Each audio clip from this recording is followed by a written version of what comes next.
Start. नमस्कार साथियों, स्वागत है आप सभी का आपके अपने यूट्यूब चैनल सरकारी भारत में। गाइस, जैसा कि आप सभी को पता है कि हम सीटेट के प्रीवियस ईयर के क्वेश्चन पेपर्स को सॉल्व कर रहे हैं। क्वेश्चन पेपर तो हमारा बहाना है, दरअसल हमें जो सॉल्व करना है वो है हमारी चाइल्ड डेवलपमेंट एंड पेडागोगी, जो 30 नंबर का पार्ट रहता है सीडीपी का, पेपर फर्स्ट हो या सेकंड हो, दोनों के दोनों पेपर में। तो सीडीपी के कुल मिलाकर 30 प्रश्न को पूछे जाते हैं, जो कि अगर आप in previous year question papers को लगा लोगे, अब ये देखोगे 3 फरवरी 2023 का पेपर है और लेवल L2 L1 दोनों के लिए हम पेपर आपको करा रहे हैं। तो सीडीपी के जो भी क्वेश्चंस होते हैं वो आपके क्वेश्चन होते हैं। और सीटेट की तो एक खास बात रही है कि जब भी यहाँ पर पेपर बनाया जाता है तो जो भी क्वेश्चंस आपके एग्जाम में पूछे जाते हैं, लगभग ये मान लीजिए 25 तक क्वेश्चन आपके रिपीटेड होते हैं। सिर्फ लैंग्वेज बदली जाती है, टॉपिक्स वही रहते हैं, थोड़ा सा लैंग्वेज में डिफरेंस होता है, तो वही क्वेश्चन पेपर आपको देखने को मिलते हैं। मैं आपका वक्त जाया ना करूंगा, समय खराब नहीं करूंगा और स्टार्ट करते हैं आज की इस क्लास को। तो पहला प्रश्न आपकी स्क्रीन पर है। सीडीपी पढ़ रहे हो, धैर्य से पढ़ो, 30 में से 30 नंबर आएंगे। पुराने पेपर लगा लो, पक्का 30 में से 30 आएंगे, इसमें कोई दोहराए वाली बात नहीं है। फर्स्ट क्वेश्चन है आपकी स्क्रीन पर, which of the following is an example of gross motor skill. Gross motor skill का इनमें से कौन सा उदाहरण है। देखिए, दो प्रकार की मोटर स्किल्स होती हैं। एक होती है आपकी ग्रॉस मोटर स्किल, जिसे हम ग्रॉस मोटर स्किल्स कहते हैं, और दूसरी होती है फाइन मोटर स्किल। अब ये वाला अगर आपने कॉन्सेप्ट ही समझ लिया तो जब भी पेपर में क्वेश्चन आपका दिखेगा आपका ये हो जाएगा। ग्रॉस मोटर स्किल को कहते हैं हम स्थूल गामक कौशल, स्थूल बोलते हैं, ये याद रखिएगा बस इस वर्ड को। और फाइन मोटर स्किल को बोलते हैं सूक्ष्म गतिक कौशल, सूक्ष्म गतिक कौशल। तो दो प्रकार के आपकी मोटर स्किल्स हो गई, gross motor skills and fine motor skills. Gross motor skills के अंतर्गत क्या होता है, जो आपकी मसल्स होती हैं, लार्ज मसल्स का इसमें यूज किया जाता है, लार्ज मसल्स का यूज किया जाता है। जबकि फाइन मोटर स्किल के अंतर्गत बात की जाए तो स्मॉल मसल्स का यहाँ पर हम क्या करते हैं, यूज करते हैं। किनका, स्मॉल मसल्स का यूज करते हैं।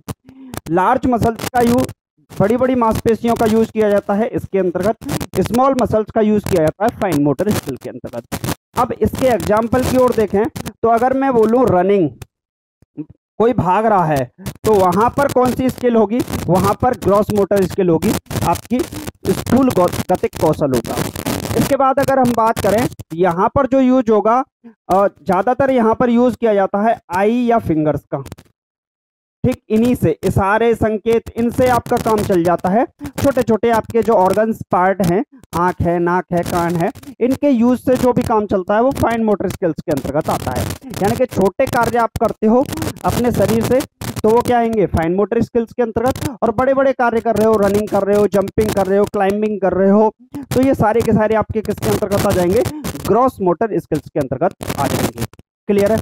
अब विकल्प देख लेते हैं।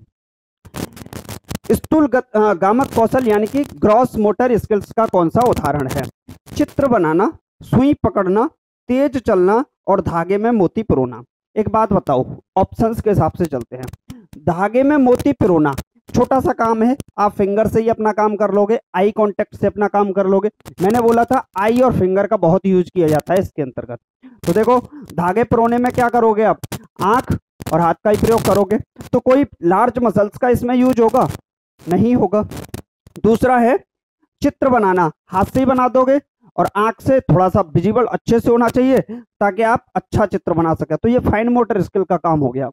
तीसरा है सुई पकड़ना, सुई पकड़ना भी फिंगर्स का ही काम है। ठीक, तो ये भी क्या होगा आपका फाइन मोटर स्किल का। जबकि तेज चलना यानी कि वॉकिंग फास्ट, अगर आप फास्ट चल रहे हो, तेज चल रहे हो, एक तरीके से आप स्लो रनिंग कर रहे हो, तो ये किसका पार्ट हो जाएगा, आपका ग्रॉस मोटर स्किल का पार्ट हो जाएगा। तो ऑप्शन कौन सा होगा, थर्ड ऑप्शन सही होगा। देख लिया ना एग्जाम तरीका। अगर ऐसे आप क्वेश्चंस को तोड़ तोड़ के करोगे तो ये पक्की बात है 30 आउट ऑफ 30 ही आएंगे।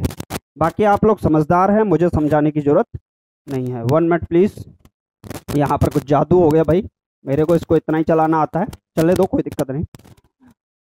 टाइम लग सकता है थोड़ा बहुत। चलिए भाई साहब लोडिंग बोल रहे हैं, अभी होने दो। तो सबसे बड़ी बात जो है वो सीडीपी की, सीडीपी यहाँ पर आप 30 में से 30 नंबर ले आओगे अगर आप इस चीज़ का यूज करोगे।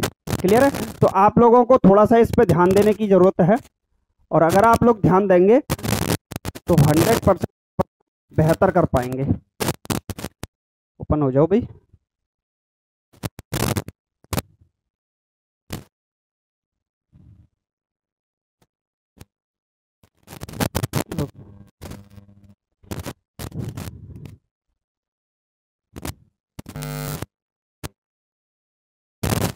चलिए, तो थोड़ी सी प्रॉब्लम आ गई थी भाई। अब पैनल के अंदर दिक्कत आ जाए तो बड़ी दिक्कत है। हम लोग टेक्निकल सपोर्ट इतना अच्छा नहीं है, फिर भी कोशिश करते हैं करने की सॉल्व। नेक्स्ट क्वेश्चन है proximodistal principle to development suggest that development proceeds from complex to simple, head to toe, centre to extreme, general to specific. विकास की अधोगामी सिद्धांत, इसको याद रखिएगा, अधोगामी इसको बोलते हैं प्रॉक्सिमो डिजिटल। सिद्धांत बताता है कि विकास किस ओर से किस तरफ बढ़ता है। देखिए विकास के दो स्तर होते हैं, एक होता है सेफेलोकोडल और दूसरा होता है प्रॉक्सिमो डिजिटल। एक होता है सेफेलोकोडल और एक होता है प्रॉक्सिमो डिजिटल। Proximo digital. दो प्रकार से विकास होता है बच्चे का, एक होता है सेफेलोकोडल और एक होता है प्रॉक्सिमो डिजिटल। सेफेलोकोडल की बात करें तो यहां पर जो बच्चे का विकास होता है वो होता है हेड टू टॉ। क्या होता है? हेड टू टॉ। इसको बोलते हैं सिर से पैर की ओर, सिर से पैर की ओर। ये जो होता है वो होता है सिर से पैर की ओर, यानी कि हेड टू टॉ। क्लियर? दूसरा है प्रॉक्सिमो डिजिटल, इसको बोलते हैं अधोगामी, यानी कि ये होता है centre to periphery, centre to periphery. इसको बोलते हैं आउटवर्ड्स भी बोल सकते हो, एक वर्ड्स आउटवर्ड्स, यानी कि केंद्र से बाहर की ओर। इसको लिख देता हूं मैं, केंद्र से बाहर, केंद्र से बाहर की ओर। तो बच्चे का जो विकास होता है वो दो तरीके से होता है, एक होता है सेफेलोकोडल जिसे बोलते हैं हेड टू टॉ, दूसरा होता है प्रॉक्सिमो डिजिटल जिसे बोलते हैं सेंटर टू पेरीफेरी या आउटवर्ड्स।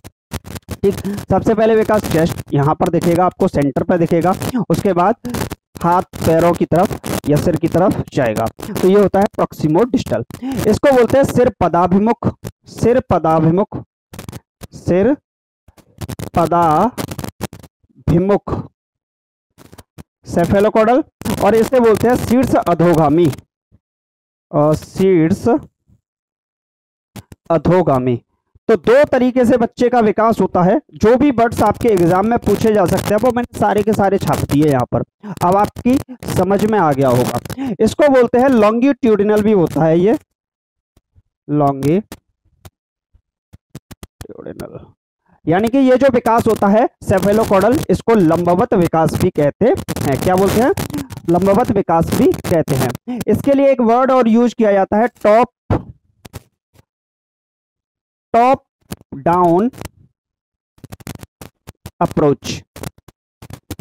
अब देख लीजिए क्वेश्चन कहां से आएगा और कितना आएगा, कोई भी एग्जांपल आपको देखने को मिल सकता है। सेफेलोकोडल टॉप डाउन अप्रोच होगी, लॉन्गिट्यूडिनल होगा, हेड टू टॉ होगा, सिर पदाभिमुख बोलते हैं, सिर से पैर की ओर होता है, प्रॉक्सिमो डिजिटल शीर्ष अधोगामी होता है, सेंटर टू पेरीफेरी केंद्र से बाहर की ओर होगा। अब यही पूछा था आपसे, विकास का अधोगामी सिद्धांत बताता है कि विकास किस ओर से किस ओर की बढ़ता है। जटिल से सरल, क्या मैंने कोई बात की ऐसी यहाँ पर? नहीं। सिर से पैर की ओर, तो सिर से पैर की ओर कौन सा होता है? सेफेलोकोडल, यानी कि सिर पदाभिमुख होता है, ये तो नहीं होगा। केंद्र से बाहर की ओर, ये बात सही है। और सामान्य से विशिष्ट की ओर, ये भी नहीं होता है। क्लियर है? तो आपका ऑप्शन कौन सा हो जाएगा? थर्ड ऑप्शन हो जाएगा। सेंटर टू एक्सट्रीम्स बोल दो, सेंटर टू पेरीफेरी बोल दो, सेंटर टू आउटवर्ड्स बोल दो, कोई भी वर्ड आपको देखने को मिल सकता है। क्लियर है? तो ये थर्ड ऑप्शन आपका सही हो गया। देख लो भाई, ऐसे करोगे तो काम चल जाएगा। और ऐसे ही आपको सॉल्व करना है। चलिए नेक्स्ट क्वेश्चन है, निम्नलिखित में से कौन सा समाजीकरण का द्वितीय कारक है? सेकेंडरी एजेंसी कौन सी होगी? सोशलाइजेशन की। तो ये क्वेश्चन आपसे पूछा गया है, सोशलाइजेशन की सेकेंडरी एजेंसी के बारे में बताइए। देखिए, दो प्रकार की एजेंसी होती हैं, एक होती है प्राइमरी एजेंसी, एक होगी प्राइमरी एजेंसी और दूसरी होगी सेकेंडरी। Clear sir? तो पहली होगी प्राइमरी एजेंसी जिसे बोलते हैं प्राथमिक संस्था, और दूसरी होती है सेकेंडरी एजेंसी जिसे बोलते हैं द्वितीयक संस्था। प्राइमरी एजेंसी की बात की जाए तो यहाँ पर जो बात की जाती है वो परिवार की बात की जाती है, आपकी फैमिली की बात की जाती है, और इसमें आंसर आपका आस पड़ोस भी आ जाता है। आस पड़ोस, जो आस पड़ोस का जो वातावरण होता है वो भी आपका इसमें, नेबरिंग जो होते हैं आपके, वो आ जाते हैं प्राइमरी एजेंसी के थ्रू। सेकेंडरी एजेंसी की बात करें तो यहाँ पर सबसे ज्यादा जो माना जाता है वो स्कूल, ये आपके ऑप्शंस में बहुत दिखता है। इसके बाद बात करें मीडिया जो होती है वो सेकेंडरी एजेंसी का पार्ट है। ठीक, मीडिया आ जाती है। और यहाँ पर अगर बात करें बाकी बुक्स वगैरह जो होंगी वो भी किसके अंतर्गत आ जाएंगी? आपकी सेकेंडरी एजेंसी के अंतर्गत आ जाएंगी। अब यहाँ से बोला है द्वितीयक का उदाहरण कौन सा होगा?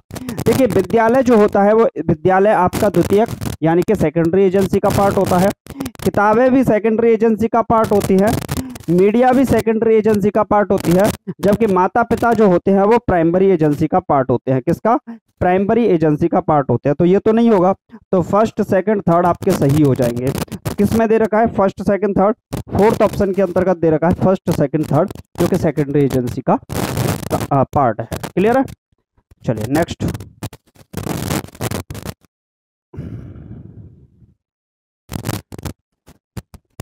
चलिए भाई नेक्स्ट क्वेश्चन। नेक्स्ट क्वेश्चन है जीन पियाजे के संज्ञानात्मक विकास का सिद्धांत। देखिए, जीन पियाजे ने जो दिया था वो दिया था संज्ञानात्मक विकास का सिद्धांत। यही प्रश्न आपसे डायरेक्टली पूछ लेता है कभी कभी कि जीन पियाजे का किसका सिद्धांत दिया था, तो ऑप्शन में आपको संज्ञानात्मक विकास का सिद्धांत दिख जाएगा। संज्ञानात्मक विकास के सिद्धांत के अनुसार किस अवस्था में अधिकांश बच्चे संक्रियाओं पर क्रियाएं करना, यानी कि जो ऑपरेशंस कर सकते हैं, ऑपरेट कर सकते हैं, संक्रियाएं जो होती हैं, मैथमेटिकल ऑपरेशंस हो सकते हैं आपके, जोड़ घटा गुणा भाग, इनको कर सकते हैं, एक तरीके से करने लगते हैं, और उनमें परिकल्पनात्मक निगमनात्मक सोच विकसित हो जाती है। यहाँ हो सकता है आप थोड़े से डाउटफुल हों, लेकिन क्वेश्चन ने आपके आंसर को अब क्लियर कर दिया। यहाँ पर एक बात बोल दी है, परिकल्पनात्मक निगमनात्मक सोच, इससे आपका आंसर क्लियर हो जाएगा। तो मैं थोड़ा सा बता देता हूँ। संवेदी गामक अवस्था जो होती है, पूर्व संक्रियात्मक अवस्था, मूर्त संक्रियात्मक अवस्था, औपचारिक संक्रियात्मक अवस्था, इसका दूसरा नाम भी है अमूर्त संक्रियात्मक अवस्था। क्लियर?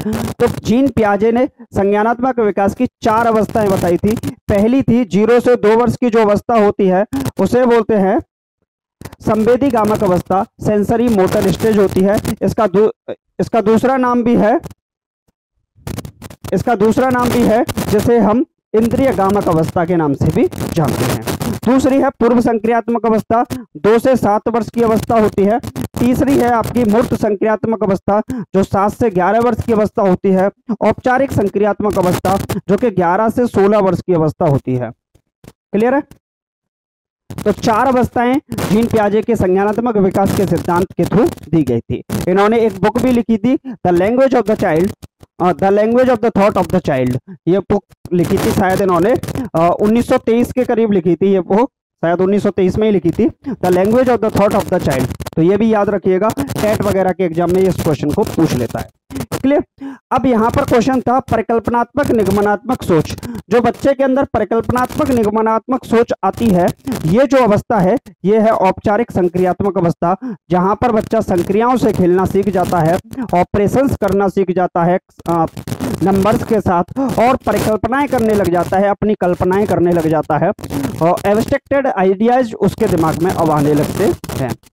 ठीक, इसके बाद की जो अवस्थाएं होती हैं उसे फिर हम वयस्क अवस्था, किशोर अवस्था, वयस्क अवस्था वगैरह कहते हैं। तो फॉर्मल ऑपरेशनल स्टेज इस सवाल का बिल्कुल सही जवाब होगा। क्लियर है? तो फोर्थ ऑप्शन इस सवाल का राइट आंसर हो जाएगा। क्लियर है भाई? जीन पियाजे संज्ञानात्मक विकास का सिद्धांत।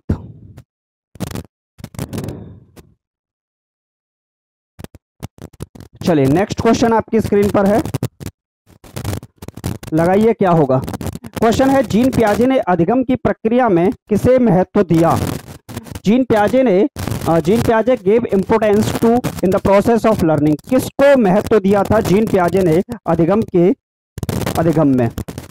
बताइए। तो ऑप्शंस हैं सीखने के लिए तत्परता, नकारात्मक पुनर्बलन, प्रतियोगी भावना, कार्यात्मक स्थिरता। देखिए जीन पियाजे ने बच्चे के फिक्सडनेस पर तो कोई बात ही नहीं की है, कार्यात्मक स्थिरता नहीं होगी बच्चे की, क्योंकि उन्होंने जो अवस्थाएं, चारों अवस्थाएं दी है वो विकास की अवस्थाएं दी हैं, उन्होंने स्थिरता की तो बात कहीं पर की ही नहीं है। क्लियर है कि नहीं? ठीक, अब यहाँ पर आते हैं प्रतियोगी भावना। बच्चों के अंदर कभी भी प्रतियोगी भावनाएं नहीं आनी चाहिए। कॉम्पिटिटिव फीलिंग्स आएंगी तो उनके अंतर्गत अलगाव की भावना पैदा हो सकती है और भेदभाव की भावना उत्पन्न हो सकती है, ऐसा भी नहीं बोला। पुनर्बलन, नकारात्मक पुनर्बलन की बात, नेगेटिव रीइंफोर्समेंट की बात नहीं की है। सीखने के लिए तत्परता होनी चाहिए बच्चे के अंतर्गत। तो अधिगम जो लर्निंग की बात की है इन्होंने, लर्निंग में इन्होंने सीखने की तत्परता पर दिया है। आप बोलोगे सर यही आंसर। तो देखिए जीन पियाजे साहब ने बोला था कि बच्चा जो होता है वो क्या होता है, नन्हे वैज्ञानिक होते हैं। क्या होते हैं? नन्हे वैज्ञानिक होते हैं, लिटिल साइंटिस्ट होते हैं बच्चे। बच्चों को इन्होंने लिटिल साइंटिस्ट की संज्ञा दी, और इन्होंने एक शब्द और बोला कि जो बच्चे होते हैं वो सक्रिय ज्ञान के निर्माता होते हैं। सक्रिय ज्ञान के निर्माता होते हैं। तो ये दो बात अगर देखोगे, अगर कोई साइंटिस्ट बनना चाहता है, वैज्ञानिक बनना चाहता है, तो उसके अंदर जिज्ञासा की भावना तो होगी ही होगी, प्रश्न पूछने की, एक्सप्लोरेशन, अनुसंधान की भावना होगी। तो बच्चों को इन्होंने लिटिल साइंटिस्ट कहा। अगर लिटिल साइंटिस्ट कहा है तो इसका मतलब सीखने की तत्परता होगी। क्लियर? और सक्रिय ज्ञान का निर्माता कहा है, तो आप अपना आंसर फर्स्ट लगा सकते हो कि नहीं? अब तो क्लियर हो गया क्यों फर्स्ट आंसर लगाया हमने। बात को समझा करो भाई, आप लोग बस पढ़ते हो और बोलते हो ये आंसर नहीं होगा, ऐसे थोड़ी होता भाई।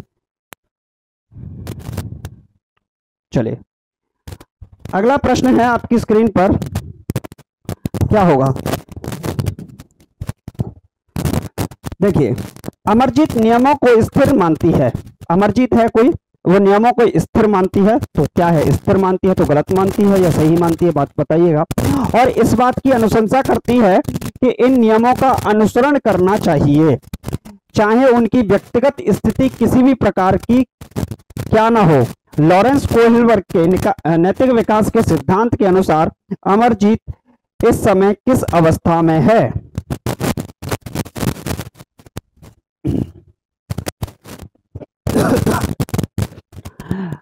अमरजीत नियमों को स्थिर मानती है, इस बात की अनुशंसा करती है कि सभी को इन नियमों का अनुसरण करना चाहिए, चाहे उनकी व्यक्तिगत स्थिति किसी भी प्रकार की क्यों ना हो।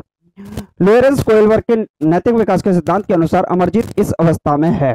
चलिए बताइए। ओबीडियंस एंड पनिशमेंट ओरिएंटेशन, यंत्रीय उद्देश्योन्मुखी, अच्छा लड़का अच्छा लड़की उन्मुखी, कानून और व्यवस्था उन्मुखी। देखिए लॉरेंस कोहिलबर्ग की बात करें तो इन्होंने नैतिक विकास का सिद्धांत दिया था और इसमें 3 नियम बताए। कितने? 3 नियम। Pre operational stage, operational stage, और एक होता है उत्तर रूढ़िगत परंपरागत, कुछ इस तरीके से। इसके जो चरण बताए थे, इन्होंने चरणों की जो संख्या बताई थी 6 चरण बताई। ये जो 3 हैं, इन 3 के सब पार्ट हैं 2-2, तो कुल मिलाकर 6 पार्ट इनके बनते हैं। 6 चरणों में इन्होंने इसके विकास की बात की थी। क्लियर है कि नहीं? चलिए ठीक। तो यहाँ पर अगर बात करें आज्ञाकारिता और दंड उन्मुखी, आज्ञाकारिता दंड उन्मुखी, एविडेंस एंड पनिशमेंट की तो कोई बात ही नहीं है। यंत्रीय उद्देश्य उन्मुखी, इंस्ट्रूमेंटल पर्पज ओरिएंटेशन की बात नहीं है। अच्छा लड़का अच्छी लड़की की बात नहीं है। कानून एवं व्यवस्था उन्मुखी की बात की गई है यहाँ पर, क्योंकि ये मानते हैं कि जो व्यक्तिगत स्थिति है आपकी कुछ भी हो, लेकिन हमें क्या करना चाहिए, नियमों का अनुसरण करना, नियमों को तोड़ना नहीं चाहिए। यानी कि आज्ञाकारिता की बात की गई है यहाँ पर, सॉरी नियमों की बात की गई है, कानून व्यवस्था बनाए रखने की बात की है। तो ऑप्शन कौन सा हो जाएगा आपका, राइट आंसर हो जाएगा फोर्थ ऑप्शन।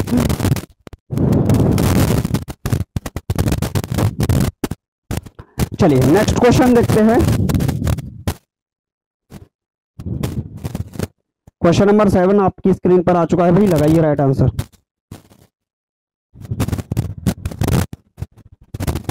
नेक्स्ट क्वेश्चन है, कक्षा में समूह कार्य के दौरान रमेश ने देखा कि उसके विद्यार्थी दिए गए प्रश्न का हल ढूंढने में जूझ रहे हैं। विद्यार्थियों के सहयोग देने के लिए रमेश को क्या करना चाहिए। कक्षा में समूह कार्य के दौरान रमेश ने देखा कि उसके विद्यार्थी दिए गए प्रश्न का हल ढूंढने में जूझ रहे हैं, यानी कि प्रश्न का हल नहीं निकाल पा रहे हैं, वो स्ट्रगल कर रहे हैं। विद्यार्थियों के सहयोग देने के लिए रमेश को क्या करना चाहिए। देखिए, अगर कोई आप क्या करते हो, स्टूडेंट को कोई क्वेश्चन सॉल्व करने के लिए आपने दे दिया, वो बच्चा उस प्रश्न को सॉल्व नहीं कर पा रहा है, वो डिफिकल्टीज का सामना कर रहा है, तो आप क्या करेंगे, आप उसको गाइडेंस देंगे। क्या देंगे, गाइडेंस देंगे, या फिर बोल सकते हैं टेम्पररी हेल्प देंगे,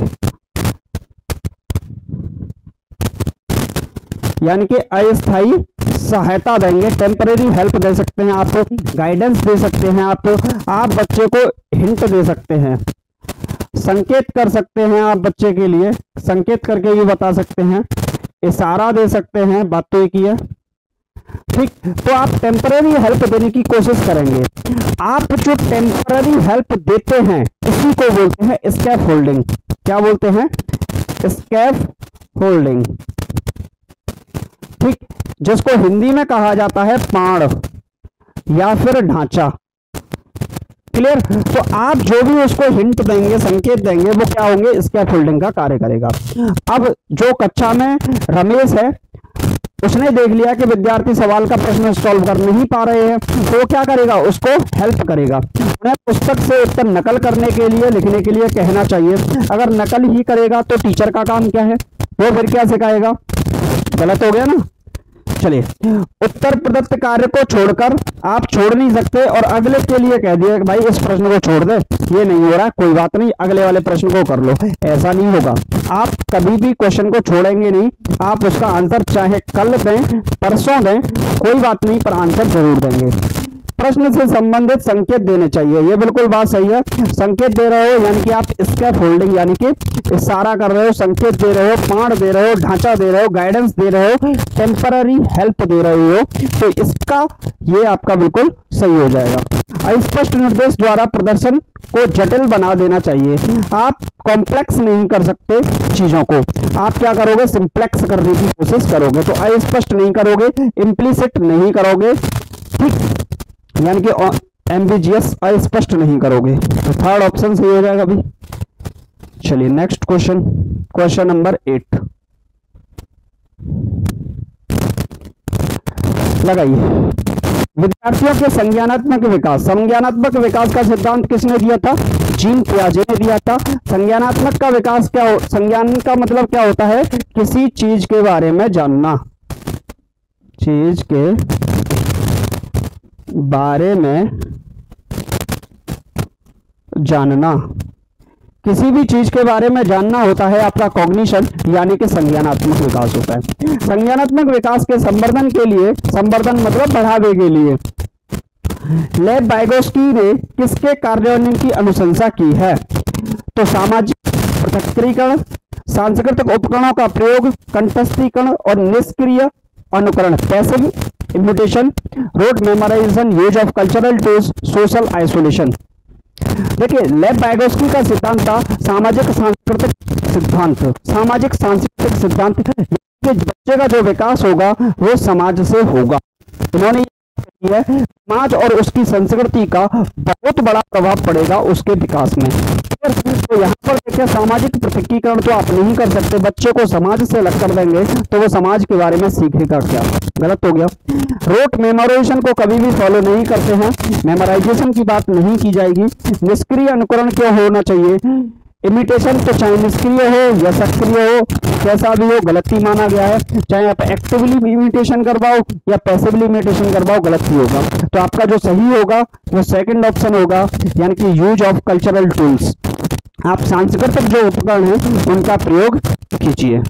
अगर आप ज्योग्राफी पढ़ा रहे हैं, हिस्ट्री पढ़ा रहे हैं और आप अगर मैप का यूज कर रहे हैं तो इसका मतलब आप सांस्कृतिक उपकरणों का प्रयोग कर रहे हैं। क्लियर है कि नहीं भाई,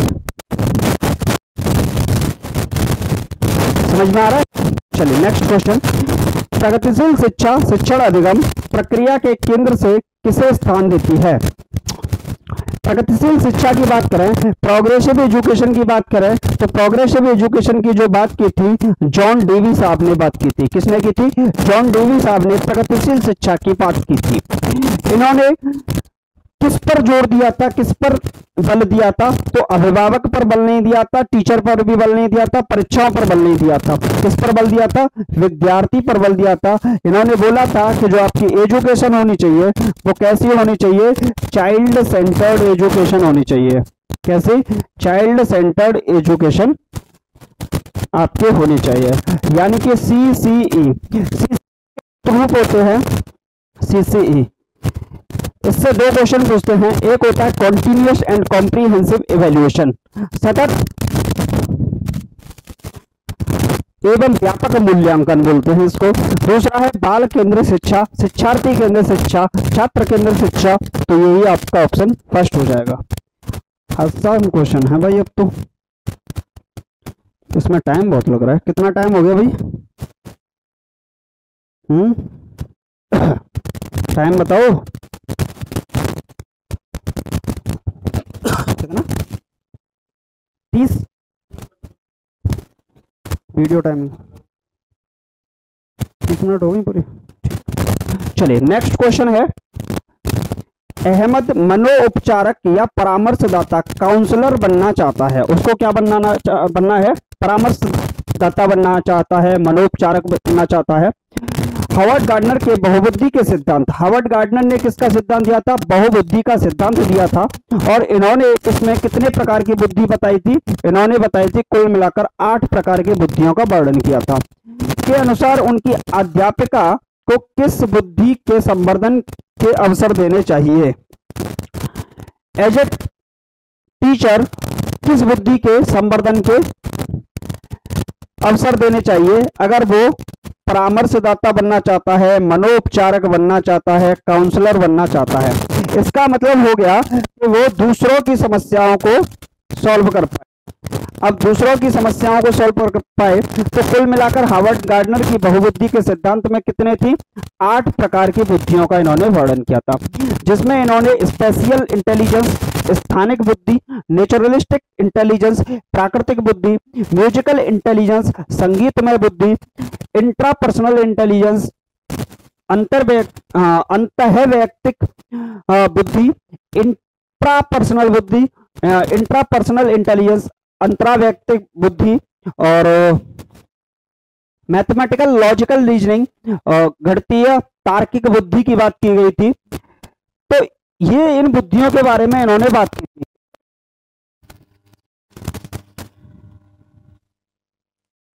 क्लियर? वर्बल लिंग्विस्टिक इंटेलिजेंस यानी कि शाब्दिक भाषिक बुद्धि की भी इन्होंने बात की थी, और बॉडीली काइनेस्थेटिक इंटेलिजेंस यानी कि शारीरिक गतिक कौशल की भी इन्होंने बात की थी, शारीरिक गतिक बुद्धि की भी बात की थी।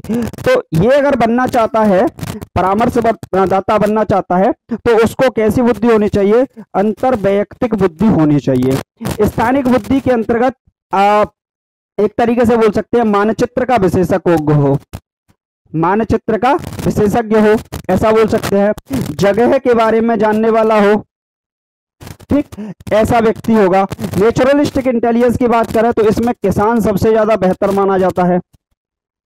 इसके बात करें संगीतमय बुद्धि, एक ऐसा व्यक्ति जो स्वर को पहचान ले, ताल को पहचान ले, लय को पहचान ले, कौन होगा? अरिजीत सिंह को बोल सकते हो ना, हनी सिंह को बोल सकते हो ना, तो संगीतमय बुद्धि हो जाएगी उनकी, म्यूजिकल इंटेलिजेंस। एक होती है अंतरवैयक्तिक इंटेलिजेंस। दो प्रकार की इंटेलिजेंस होती है, एक होती है इंटरपर्सनल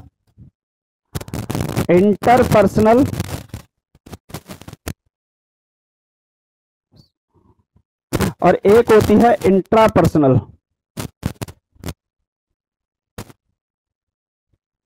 क्लियर है? तो इंटरपर्सनल की बात करें तो ये होती है अंतरवैयक्तिक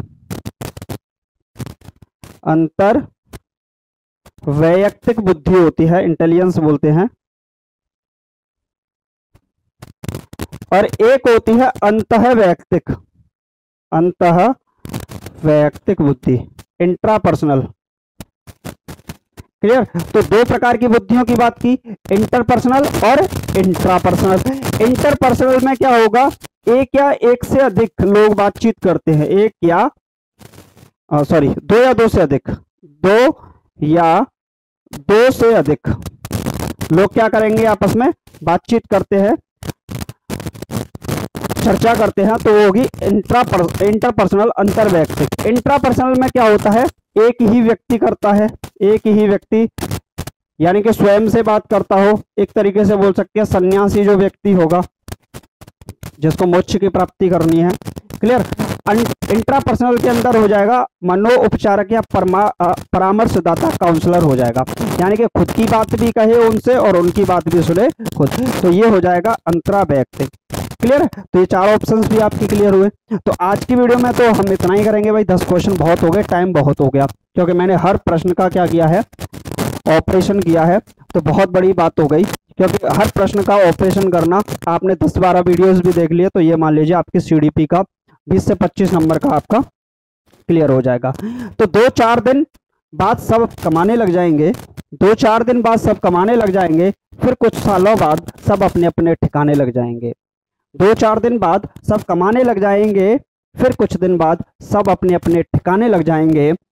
और 2 पैसे कमाकर तुम बाप से जुबान क्या लड़ाते हो, और 2 पैसे कमाकर तुम बाप से जुबान क्या लड़ाते हो, अरे बाप बनने में तो तुम्हें जमाने लग जाएंगे। तो ये के लिए है जिनकी उम्र अब हो गई होगी 24 से 25 साल की और टीचर बनने का सपना देख रहे हैं, क्योंकि यही उम्र होती है और इस उम्र पर जाकर आपकी बीएड वगैरह बीटीसी वगैरह कंप्लीट हो पाती है। तो इस उम्र पर आपको समस्याएं बहुत सारी देखने को मिलेंगी और एक जीवन जो होता है वो एक अलग ही स्थिति में होता है विदाउट जॉब। तो क्लियर है? आप लोगों को समझ में आ गया होगा मैं क्या कहना चाहता हूं। और क्लासेस को आप लोग लेते रहिएगा। सीटेट के लिए तो ये आपके लिए रामबाण मैंने चला ही दिया है, अभी तक आज तक किसी ने यूट्यूब पर नहीं चलाया है, पहली बार किसी ने चलाया है पेपर का सॉल्यूशन, ठीक, और वो भी ऑपरेशन कर करके पोस्टमार्टम कर रहा हूँ प्रत्येक सवाल का। तो उम्मीद है आपको वीडियो अच्छा लगा होगा। बाकी देख लेना, आप लोग लाइक वगैरह करना चाहो, सरस्वती माँ का आशीर्वाद लेना चाहो लाइक से, सब्सक्राइब वगैरह करना चाहो और शेयर वगैरह करना चाहो। वैसे मैं बोलता नहीं, लास्ट में कभी एक बार बोल देता हूँ, शुरू में तो आपने देखा ही नहीं होगा कि बोलता हुआ। तो आप लोग बस क्लास लेते रहिए, मस्त रहिए, इनसे कुछ नहीं होने वाला। क्लियर है? आपको अच्छा लगे तो दे दिया करो। Thank you for watching.